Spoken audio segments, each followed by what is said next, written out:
My name is Madison Hayes, and I'm 32 years old. What occurred at my sister's wedding continues to generate headlines within our business community. Envision this: 200 guests assembled in an elegant ballroom. My mother's palm striking my cheek so forcefully that my diamond earring soared across the marble flooring. The cause? I declined to surrender the keys to my $2 million penthouse right there during the reception toasts. But here's what nobody anticipated. When the CEO of one of the city's most prominent investment firms walked through those ballroom entrance doors an hour afterward, my mother's shriek could be detected 3 levels above. The gentleman who arrived wasn't simply any CEO. He controlled 40% of my father's corporation, and he had something extremely particular to announce about what he had just observed on a live broadcast. Before we explore this narrative, please take a moment to like and subscribe, but only if you truly appreciate stories about defending your position. Where are you viewing from? Share your location and local time in the comments section. Let me transport you back to that morning when I believed I was simply attending my younger sister's flawless wedding. I reached the Grand View Hotel at 8 a.m., 3 hours prior to the ceremony. The ballroom appeared magnificent, white roses and golden accents throughout, precisely what Sophia had envisioned since we were children.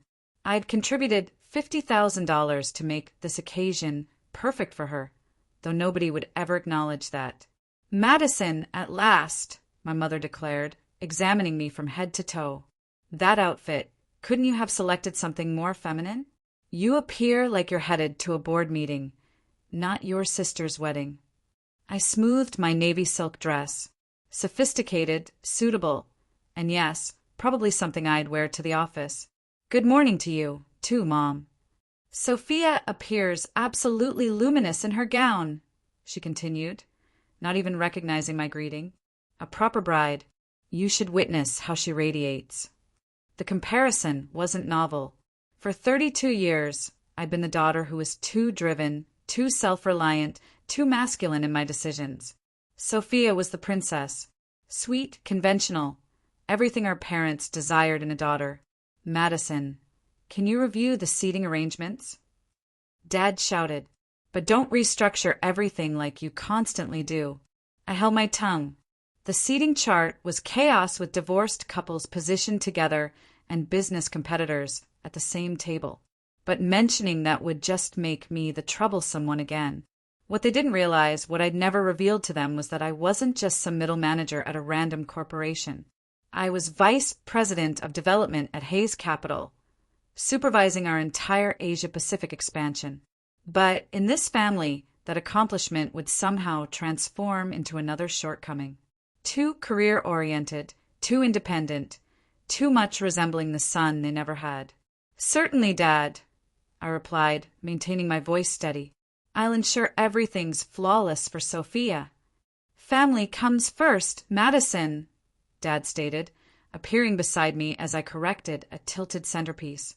"You'll comprehend that when you have your own family, if you ever settle down, that is." The comment was subtle but transparent.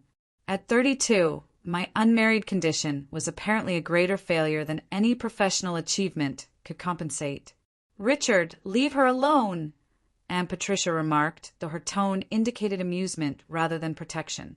Not everyone can be as fortunate as Sophia discovering true love so young. I concentrated on the centerpiece, allowing their words to flow over me. Around us, relatives murmured their own evaluations. Still no ring on Madison's finger. All that time in the city, you'd assume she'd have encountered someone. Poor Carol. At least she has Sophia providing her grandchildren soon. My cousin, Derek, sneered from across the room. "Hey, Madison, maybe if you spent less time in conference rooms and more time in regular rooms, you'd have a +1 today." The laughter echoed through our relatives. I wanted to inform them about the 3 men I dated this year who couldn't manage dating someone more accomplished than them. I wanted to mention that being single was a decision, not a failure. But what was the purpose? "She's just very selective," Mom explained to anyone listening. Always has been too choosy for her own benefit. I adjusted another centerpiece, my hand stable despite the familiar sting of their dismissal. They had no concept who I truly was, and perhaps that was for the best. So, Madison, Aunt Sally chirped during the pre-ceremony socializing. How's that little apartment of yours in the city? Must be comfortable. It's a penthouse, actually, I corrected quietly. The group surrounding us erupted into laughter. Sally wiped tears from her eyes. A penthouse? Oh, Madison, you and your big city fantasies. She enjoys exaggerating, Sophia chimed in, gliding over in her wedding gown. Last year, she claimed she was purchasing a Tesla. Can you imagine? I did purchase a Tesla. It was parked outside, but I simply smiled. Madison's always been ambitious, Mom said in that tone that made ambition sound like a character defect. Too ambitious, really. There's nothing incorrect with a modest apartment, Uncle Tom added condescendingly. Not everyone can afford luxury. No shame in that, kiddo.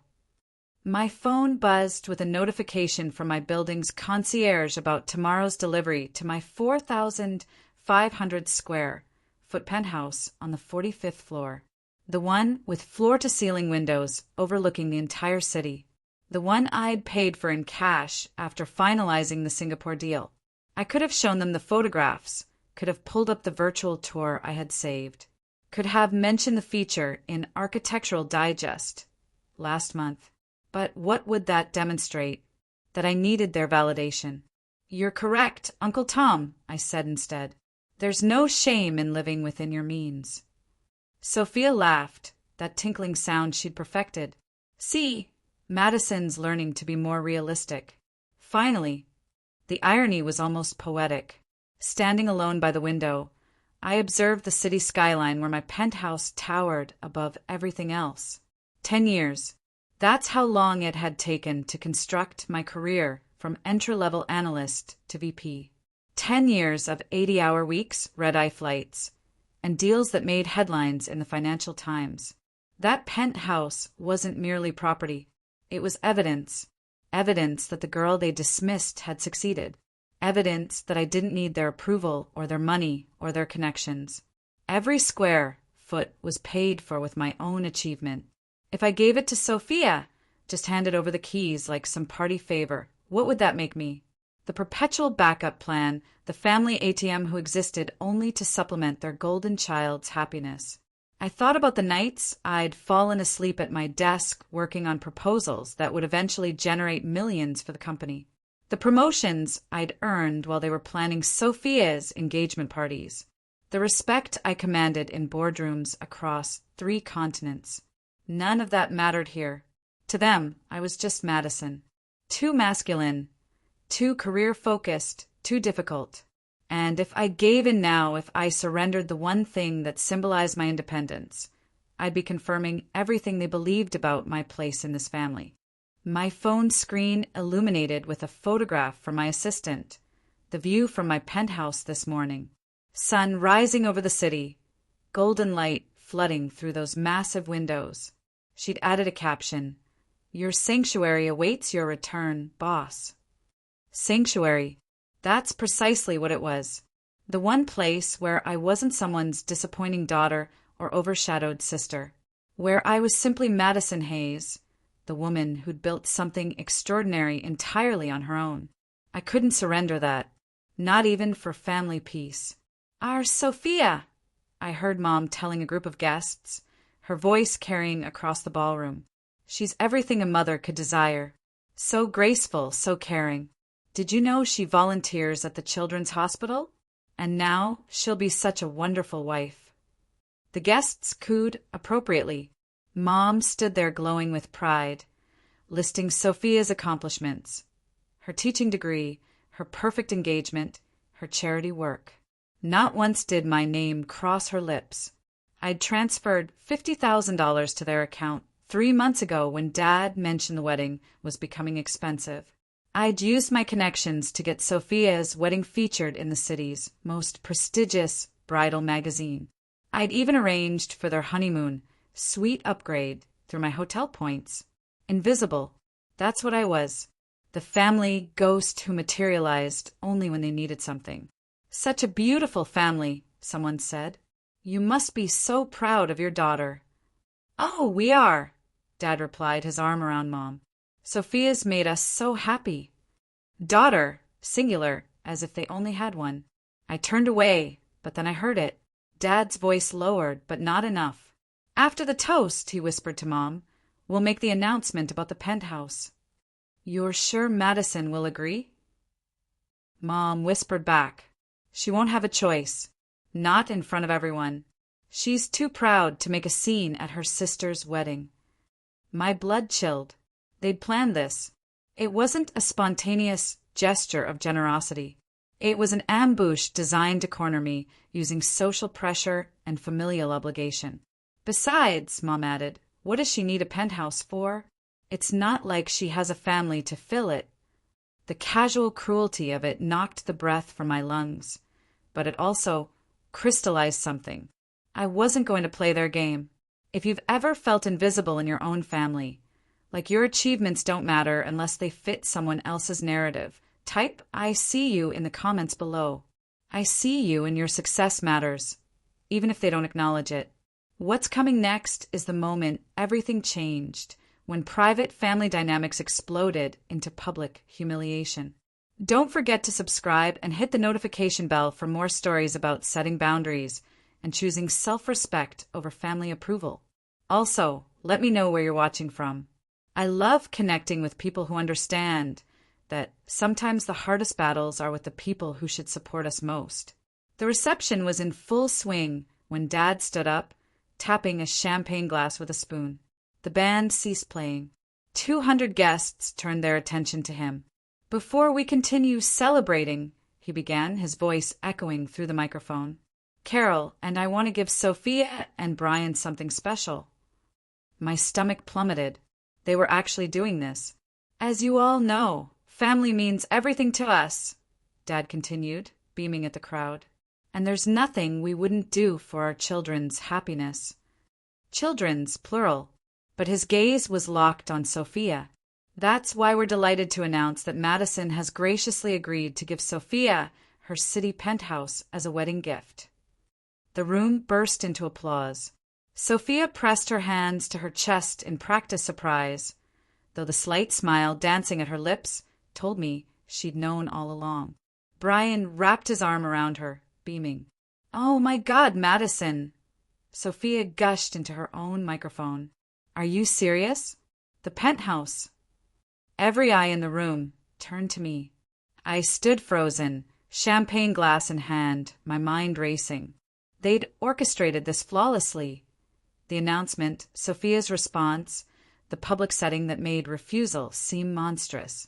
Madison, come up here, Dad called out, gesturing me forward. Let's have the whole family together for this special moment. The applause continued. People were beaming, nodding, some even wiping away tears at this beautiful gesture. I saw my boss's wife at table 12, 3 major clients at table 8, my entire professional network scattered throughout the room, all watching me, all expecting me to smile and play the generous sister. This wasn't just an ambush. It was a calculated assassination of my autonomy. I set down my champagne glass and stood slowly. The room fell silent, waiting. I'm sorry, what? My voice carried clearly without the microphone. Dad's smile wavered slightly. Your penthouse, sweetheart. For Sophia and Brian. This wasn't discussed with me, I said, keeping my tone level and professional.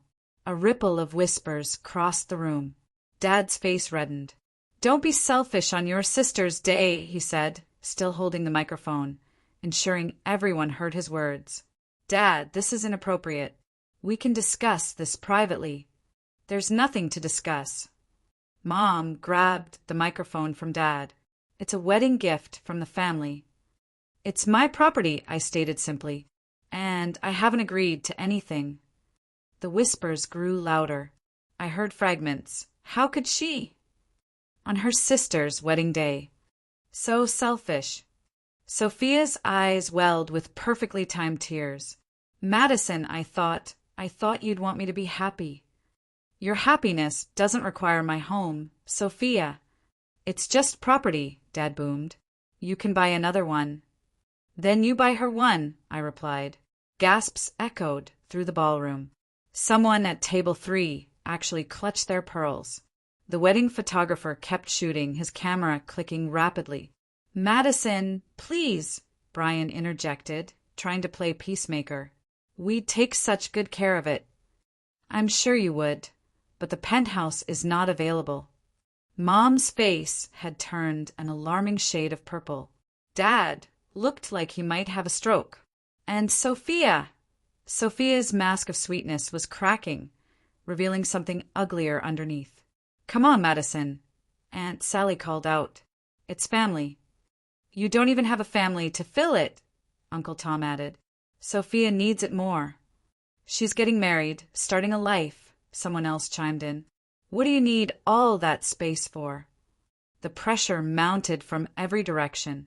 Each comment another stone added to the wall they were building around me. Be reasonable, my cousin Derek shouted. Stop being so difficult. It's not like you can't afford another place, Aunt Patricia added, with your big, important job. The sarcasm in her voice was unmistakable. They still didn't believe I was successful. Even now, they thought the penthouse was some kind of fluke or exaggeration. That's generous of you to assume, I said, my voice steady despite the hurricane inside me. But my financial situation isn't up for public discussion. Everything's about money with you, Mom spat into the microphone. Your sister's happiness should matter more than property. If Sophia's happiness depends on taking what's mine, perhaps we should examine that. More gasps. Someone at the back actually booed. The photographer was still shooting, his flash creating a strobe effect across the scene. Through it all, I kept my hands steady at my sides. No trembling, no tears. I'd negotiated with CEOs who ate junior executives for breakfast. I'd stood my ground in boardrooms where millions were at stake. I wasn't going to crumble now, not in front of people who diminished me my entire life. The penthouse is not available, I repeated, each word clear and final. My phone vibrated insistently in my clutch. I pulled it out, needing a moment's distraction from the hostile stares. 3 missed calls from MC and a text that made my pulse quicken. Saw the live stream on standby. Live stream. I glanced around and spotted Brian's younger brother's phone propped up on table 6. Streaming the entire reception to Facebook Live. The red live indicator blinked mockingly. How many people were watching this disaster unfold in real time? Another text from MC. Your call. Say the word. Marcus Chen, my mentor, my boss, and coincidentally, the man who owned 40% of my father's company. Though Dad had no idea his silent partner and his daughter's CEO were the same person. We'd kept that information compartmentalized for exactly this kind of situation. Madison, put the phone away, Mom snapped. This is family time. Apparently, it's also public entertainment, I said, nodding toward the live stream setup. Your son-in-law's family is broadcasting this to the internet. Brian's brother quickly grabbed his phone, but the damage was done. Who knew how many people had already seen my parents trying to publicly coerce me into surrendering my home? Wait for my signal, I texted back to Marcus, then slipped my phone back into my clutch. So dramatic, Sophia sighed into the microphone, playing the victim perfectly. All this fuss over a piece of property. I thought my sister loved me enough to want to help start my marriage off right. The crowd ate it up. Poor Sophia, rejected by her cold, selfish sister. But I noticed something. Dad kept checking his phone, too, his face growing paler with each glance. The live stream had consequences he hadn't anticipated. Your wedding is trending, by the way, I told Sophia quietly. Congratulations. Standing there, surrounded by judgment, a memory surfaced from 6 months ago. Marcus had insisted on adding an unusual clause to my penthouse purchase agreement. "Trust me," he'd said, reviewing the papers. "You want protection against third-party interference, especially coercion from family members." I'd laughed it off then. My family was difficult, not dangerous. But Marcus, who'd built an empire from nothing, knew better. "If anyone tries to force you to transfer ownership under duress," he'd explained, "this clause activates. The company retains right of first refusal and can intervene to protect the asset and you." The penthouse had originally been a corporate property transferred to me as part of my compensation package. The paper trail was impeccable, the ownership legitimate, but that clause 15.3, I remembered, gave Hayes Capital legal standing to intervene if someone tried to force me to surrender it. It wasn't just about property law. It was about protecting executives from exactly this kind of manipulation. Marcus had seen too many successful women pressured into giving up their assets to family members who felt entitled to their success. "Madison's always been stubborn," Dad was saying to the crowd, trying to salvage the situation. "But family comes first. She knows that." "Family doesn't ambush each other," I said quietly, but my voice carried. The room went silent again. Even the waitstaff had stopped moving, trays balanced in their hands, watching this train wreck unfold. I thought about the documents sitting in Marcus's office safe, the ones that detailed not just the penthouse ownership, but the entire financial structure of Hayes Capital, the ones that would be very interesting to my father if he knew his daughter was essentially his business partner's right hand. Thank God for that clause Marcus insisted on. Mom descended from the head table like an avenging angel, her beaded gown catching the light as she stormed across the dance floor. She still clutched the microphone, her knuckles white around it. "Madison Hayes," her voice boomed through the speakers, "you will not ruin this day. You will not embarrass this family. I'm not the one creating a scene, Mother. We raised you better than this." She was 3 feet away now, close enough that I could see the vein throbbing in her temple. "We gave you everything." "You gave Sophia everything," I corrected. "I earned what I have." "You ungrateful," she caught herself, remembering the audience. Then, with forced sweetness that fooled no one, "Sweetheart, just give your sister the keys. It's such a small thing." No. The word hung between us like a challenge. Mom's face cycled through emotions: disbelief, rage, humiliation. The entire ballroom held its breath. "You will do this," she hissed, momentarily lowering the microphone. "Or so help me, or what?" I asked, genuinely curious what threat she thought would work. She raised the microphone again. "Everyone, my daughter seems to have forgotten what family means. Perhaps you can help remind her."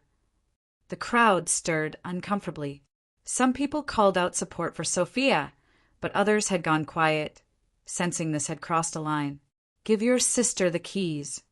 Mom's voice had dropped to a dangerous whisper that the microphone still caught. Now. "No, you selfish, ungrateful girl." The words exploded from her. "After everything we've done, everything we've sacrificed, you can't do this one thing. You're a disgrace to this family." She was close enough now that I could smell her perfume, the same suffocating floral scent from my childhood. Close enough to see years of resentment burning in her eyes.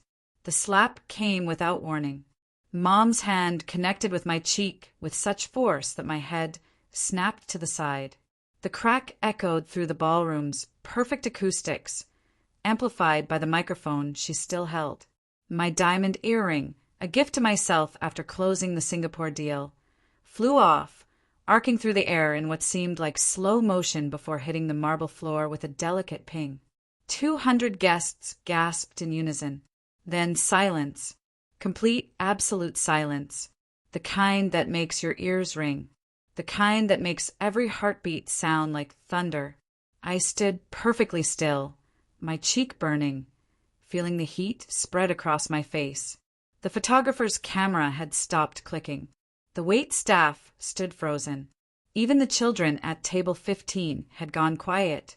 Mom's hand remained suspended in the air as if she couldn't quite believe what she'd done.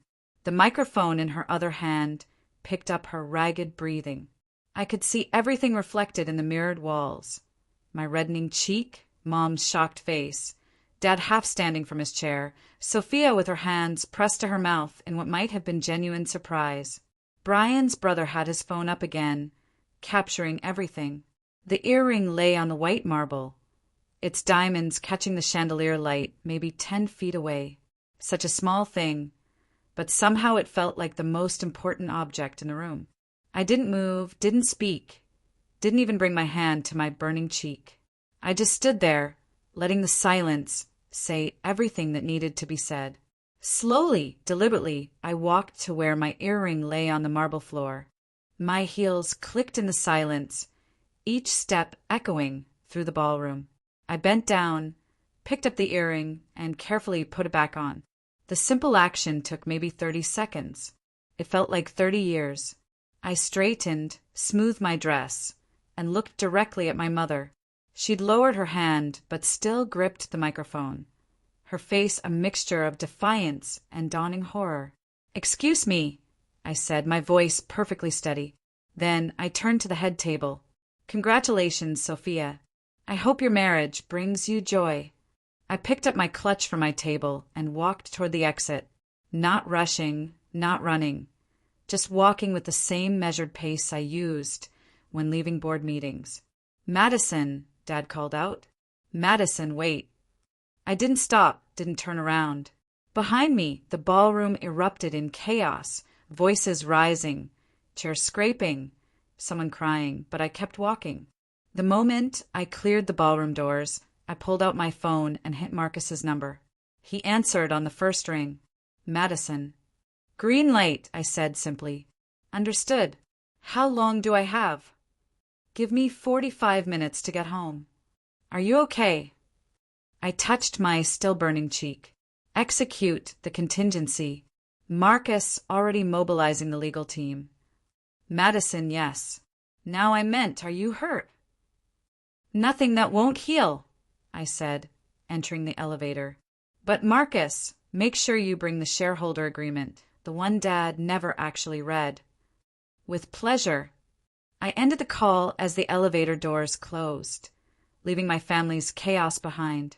That moment, the slap heard by 200 people, did it make your blood boil? I know what it's like to be humiliated by the people who should protect you. But sometimes the best response isn't anger, it's strategic action. What comes next will show you why you should never underestimate someone you've pushed too far. If you believe in standing up for yourself, hit that like button. If you've ever had to set a hard boundary with family, type boundaries in the comments. The next part is where everything shifts, where the invisible daughter becomes the one holding all the cards.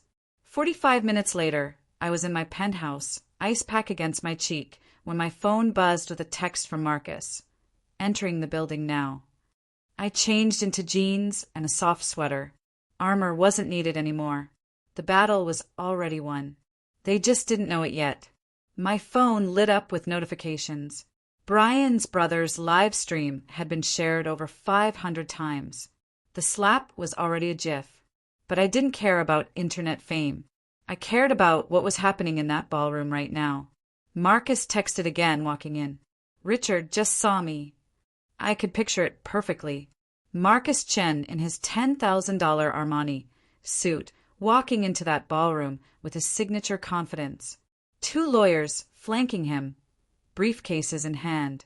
The same Marcus Chen whose name appeared in Forbes. The same one my father had been desperately trying to schedule a meeting with for 6 months. Another text. His face just went white. "Then your mother is screaming." I walked to my floor-to-ceiling windows, looking out at the city lights. Somewhere down there in that grand ballroom, my family was learning a lesson about consequences. My phone rang. Unknown number. "Hello, Madison." It was Brian's brother whispering. "You need to see this. Your dad looks like he's about to pass out.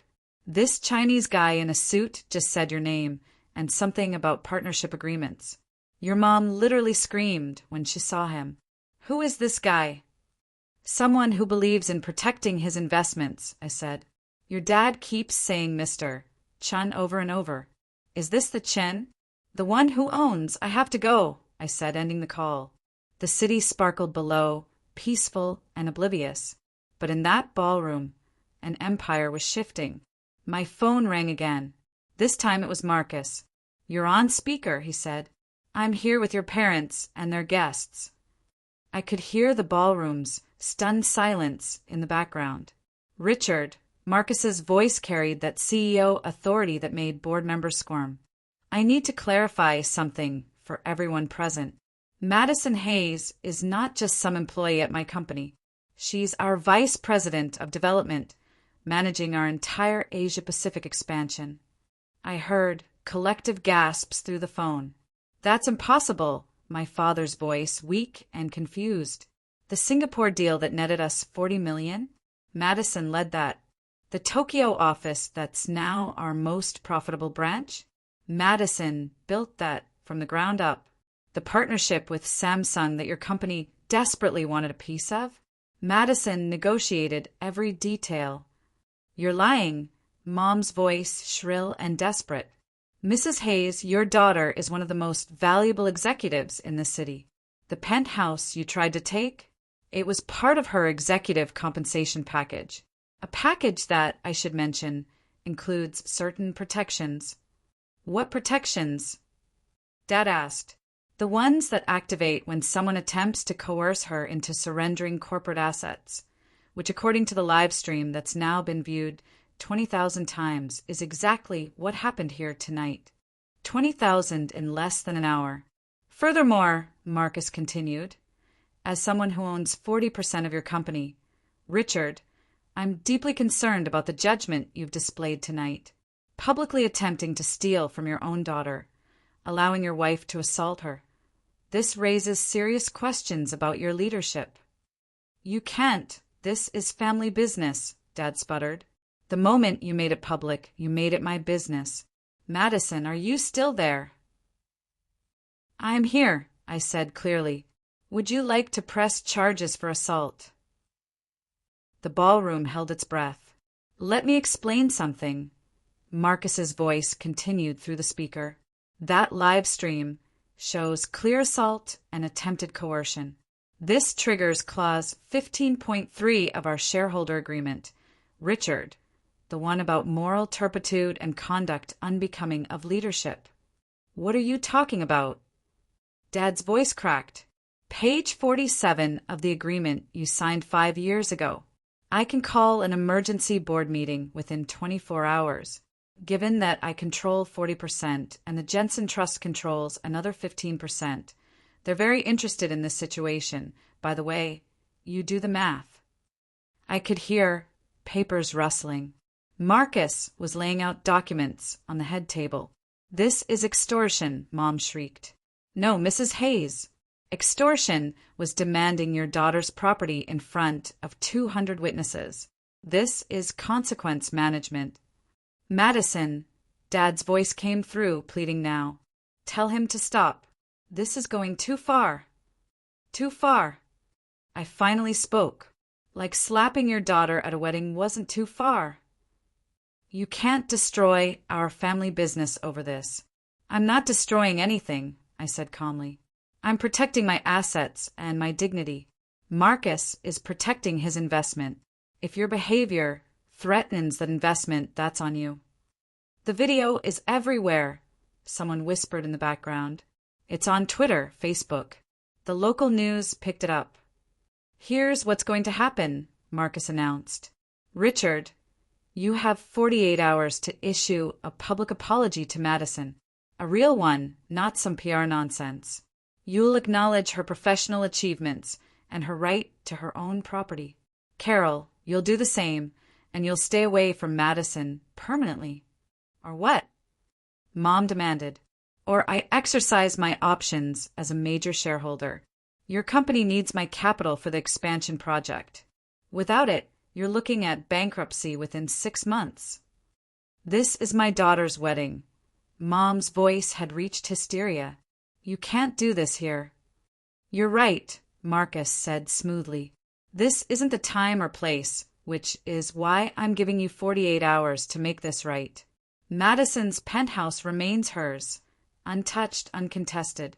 Any attempt to manipulate, guilt, or coerce her will result in immediate legal action. She's our daughter, Dad protested. Then treat her like one, Marcus shot back.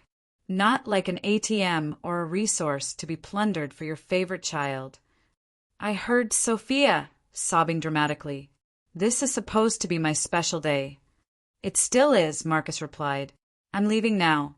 But these documents stay with you, Richard. Read them, understand them, and remember, Madison isn't alone. She has the full weight of Hayes Capital behind her. Madison! Sophia's voice came through, trembling with tears. How could you do this to me? I didn't do anything to you, Sophia. I simply refused to give you my home. Everything else, the public announcement, the pressure, the slap, that was Mom and Dad's choice. But the penthouse is mine, bought with my money, earned through my work. If you want a penthouse, I suggest you earn one. You're so cruel. No, I'm just done being your family's sacrifice. I heard movement, chairs scraping, people murmuring, then Marcus's voice, closer to the phone now. Madison, the papers are served. Your parents know their options. The ball is in their court. Thank you, Marcus. I'm sorry it came to this. So am I. The wedding photographer got everything, by the way. He's already sent us the high-resolution shots, just in case we need them, for legal purposes. Dad's groan was audible through the phone. 48 hours, Richard, Marcus said one final time. Public apology, or I call the board. Madison, I'll see you Monday. The line went dead. I stood in my penthouse, looking out at the city, finally able to breathe. My cheek still stung, but something else had lifted. 32 years of weight I hadn't realized I'd been carrying. Within 2 hours, my phone was exploding with messages. The video had gone beyond viral. It was everywhere. Entitled parents demand daughter's $2 million penthouse at wedding was trending on 3 platforms. Sophia called 15 times. I didn't answer. Mom texted, "You've ruined everything. Your sister's wedding is destroyed. Guests are leaving. Are you happy now?" Dad's message was different. "We need to talk, please." But the most interesting messages came from unexpected sources. 3 of Dad's biggest clients had seen the video. "Richard, I'm concerned about what I just witnessed. We need to discuss our contract." Jim Patterson, Patterson Industries. "This is deeply troubling behavior. My wife is insisting we reconsider our partnership." David Kim, Kim Electronics. "I don't do business with people who hit their children. Contract terminated." Sarah Williams, Williams Logistics. That last one was a $3 million annual contract. Gone. Brian's family group chat, which I'd been added to months ago, was in chaos. His mother. "We're leaving. This is disgraceful." His father. "The wedding is off until we understand what kind of family we're joining." The wedding was falling apart, and I wasn't even there. Marcus texted privately, "Your father just called. He's panicking about the clients. 3 more have reached out with concerns." Then the most satisfying message of all from someone who'd recorded everything. "Your mom fainted when she realized the CEO of Hayes Capital was your boss." Like actually fainted. They had to call paramedics. I poured myself a glass of wine from the bottle I'd been saving for a special occasion. If standing up for myself wasn't special, what was? My assistant texted, "Boss, you're trending." Also, 5 headhunters have already called asking if you're looking for new opportunities. Apparently, standing up to toxic family is very in right now. I laughed, actually laughed for the first time in days. By Monday morning, the business community had chosen sides, and it wasn't even close. The video had been shared in every major business network in the city. The narrative was clear. Successful daughter refuses to be bullied by entitled parents. CEO steps in to protect valuable executive from family exploitation.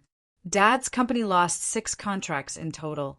The expansion he'd been planning for 2 years was dead in the water. Without Marcus's capital and with the client exodus, he'd have to downsize. Sophia's honeymoon to Bali was cancelled. Not by her, by Brian's family. They wanted to reassess the relationship dynamics before moving forward. The wedding gifts were being returned. But the most unexpected consequence came from my own company. Marcus called me into his office Monday afternoon. "The board wants to promote you," he said without preamble.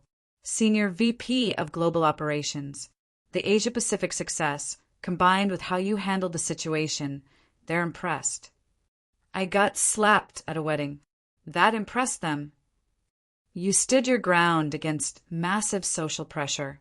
You protected company assets. You maintained composure under extreme duress. That's exactly the kind of leadership we need. And the fact that you knew when to leverage your resources. Madison, I've seen a lot of executives crumble under family pressure. You didn't just stand firm, you won. The promotion came with a 40% raise and stock options, enough to buy another penthouse if I wanted. Not that I needed another one. The one I had was perfect, a symbol of everything I'd achieved without my family's help or approval. I donated the raise bonus to a women's shelter that helped abuse victims leave toxic situations. It felt like the right thing to do. Dad's public apology came exactly 47 hours after Marcus's ultimatum. It was stiff, clearly written by lawyers, but it did the job. I apologized to my daughter Madison for my inappropriate behavior at the recent family event. I acknowledge her professional achievements and her right to her own property. This matter is now closed. Mom refused to apologize. She went on a social media rant instead, calling me ungrateful, selfish, and corrupted by corporate culture.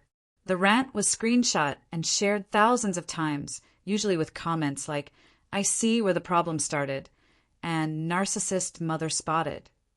Sophia texted me a week later, "You ruined my life. Brian's family is making us go to counseling before they'll agree to the marriage. They think my family is toxic."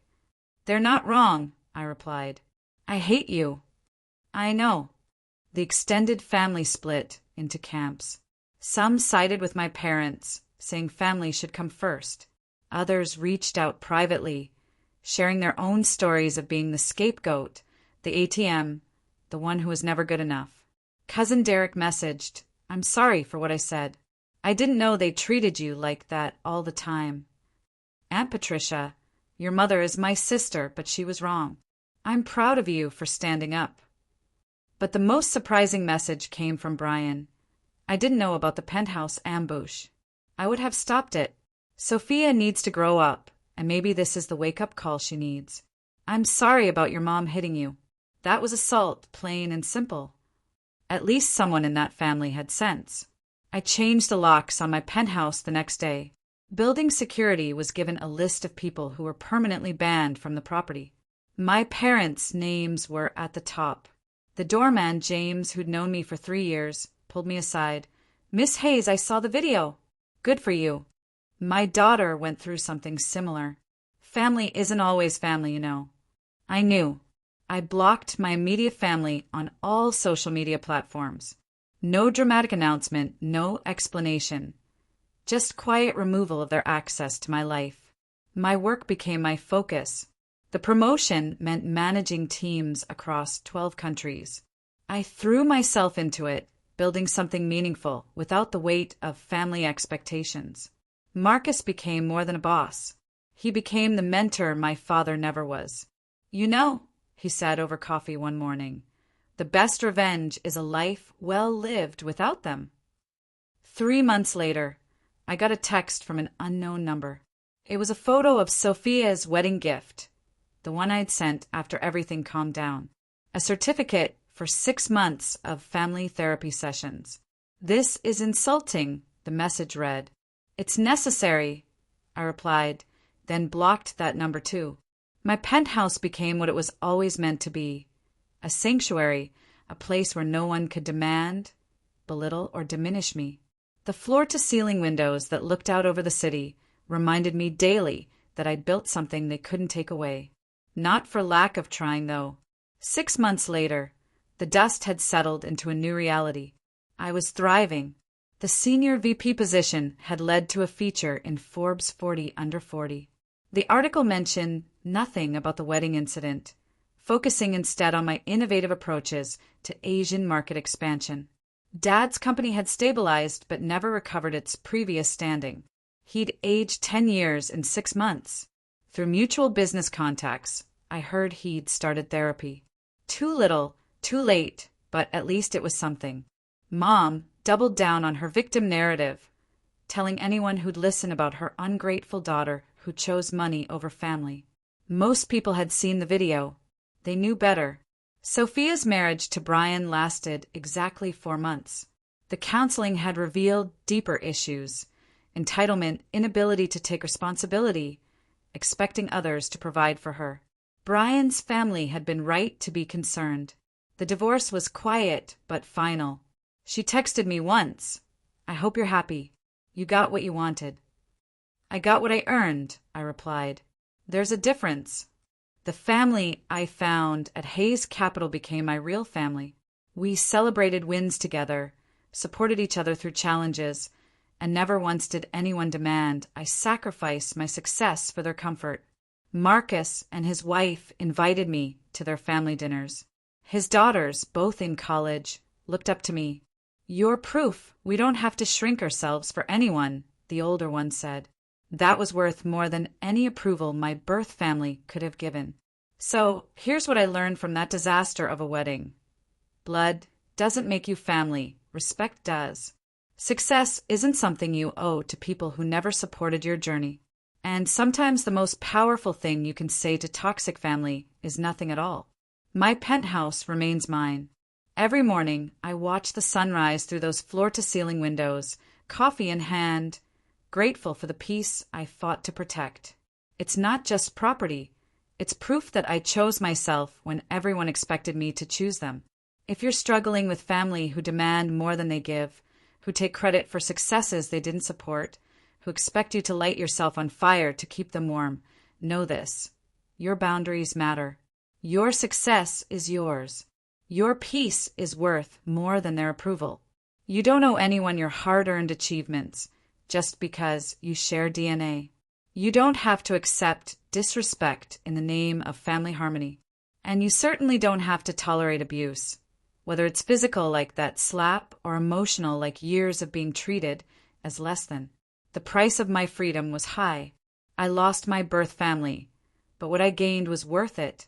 Self-respect, genuine relationships, and a life built on my terms. Your story might be different, but the principle remains. You deserve to be celebrated, not tolerated. Choose people who choose you, not just when they need something, but always. What boundaries do you need to set today? Thank you for listening to my story. If you've ever had to choose between family approval and self-respect, you're not alone. Comment "Boundaries matter" if you believe in protecting yourself from toxic family dynamics.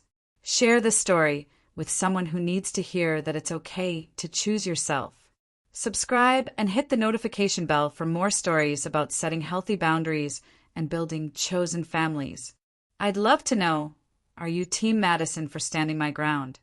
Or do you think family should always come first? Let me know in the comments. Remember, your peace is non-negotiable.